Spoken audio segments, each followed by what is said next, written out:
परमेश्वर की उपस्थिति में और हम चलते हैं। और जैसा कि परमेश्वर का वचन हमको रोज बरोज बहुत कुछ सिखाता है और हमारे जीवन के लिए वो सारी चीज़ें उपयोगी होती हैं जो परमेश्वर अपने वचन के द्वारा हमको सिखाता है। और जैसा कि संसार में परमेश्वर की महिमा के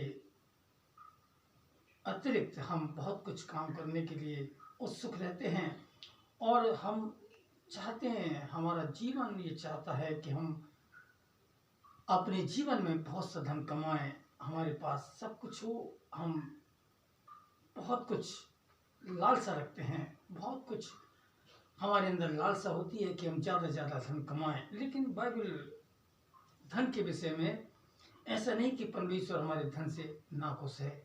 परमेश्वर चाहता है कि हम उसमें रहकर, परमेश्वर की उपस्थिति में रहकर, उसकी नज़दीकी में रहकर, उसके चरणों के नीचे रहकर, उसके क्रूस के नीचे रहकर हम वो काम करें जो परमेश्वर को पसंद आता है। और जो परमेश्वर की महिमा के द्वारा धन मिलता है वो परमेश्वर उसको आशीष करता है। व्यवस्था वर्णन उसका 8वां अध्याय और उसकी 14वीं आयत में लिखा हुआ है कि तब तेरे मन में अहंकार समा जाए और तू अपने परमेश्वर यहोवा को भूल जाए और जो तुझसे दासत्व के वश मिस्र देश से निकाला है।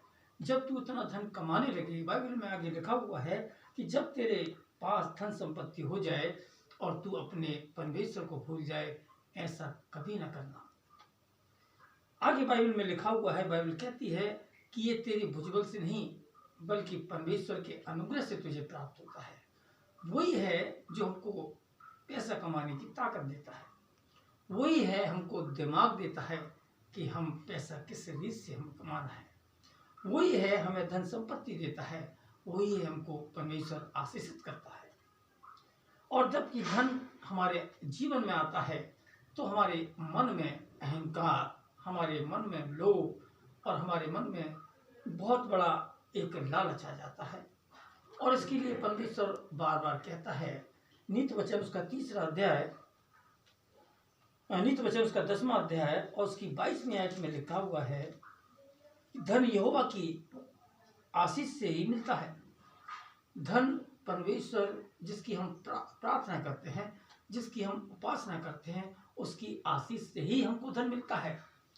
लेकिन आगे बाइबल कहती है और उसके साथ वो दुख नहीं मिलाता। जब परमेश्वर की ओर से धन मिलता है तब उसमें दुख कहां से आया?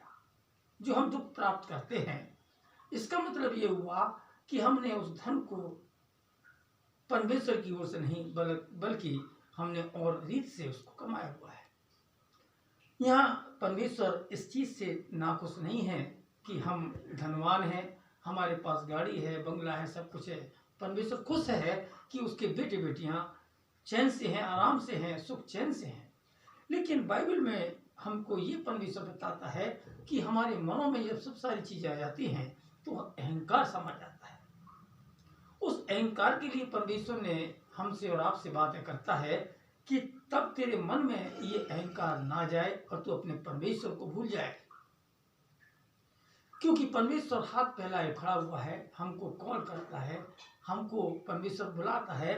और नीति वचन उसका 3रा अध्याय और उसकी 16वीं आयत में लिखा हुआ है, नीति वचन उसका 3रा अध्याय और उसकी 16वीं आयत, उसमें लिखा हुआ है, उसके दाहिने हाथ में दीर्घायु यानी उसके दाहिने हाथ में लंबी उम्र है, रोगों से छुटकारा है और उसके बाएं हाथ में धन और महिमा है।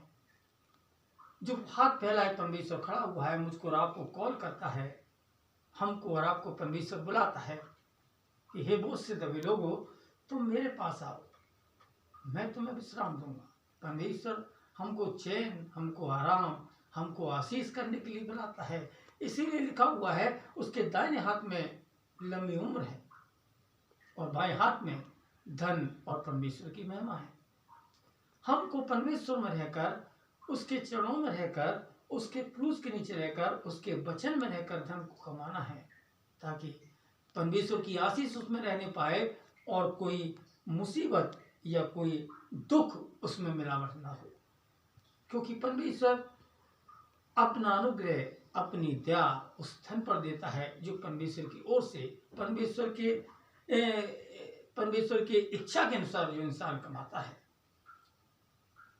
लूका 5 में भी एक चीज देखने को मिली और बड़ा अच्छा वचन था कि पतरस ने परमेश्वर से, यीशु से कहा कि हे प्रभु, हमको रात भर हो गई लेकिन कोई भी मछली हमारे हाथ नहीं लगी, हमको बरसों हो जाते हैं लेकिन कोई भी आशीष हमारे जीवन में नहीं होती, कोई भी अनुग्रह नहीं होता।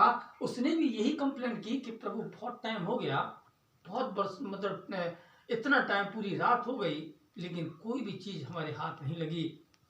फिर भी पतरस ने अपने आप को डिनाई किया, अपने आप को शून्य बनाया, अपने आप को जीरो बनाया और यीशु मसीह से कहा कि तो भी मैं तेरे कहे के अनुसार जाल डालता हूं।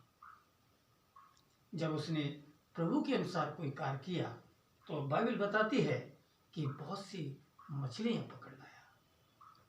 हम बहुत सी आशीषों के भागीदारी होते हैं तब जबकि हम परमेश्वर की इच्छा के अनुसार कोई कार्य करते हैं। परमेश्वर करे कि हम उसकी इच्छा के अनुसार कार्य करें ताकि परमेश्वर उस कार्य में, उस कमाए हुए धन पर परमेश्वर अपनी आशीष दे ले। परमेश्वर आप सबको बहुत बहुत आशीष देवे। आमीन।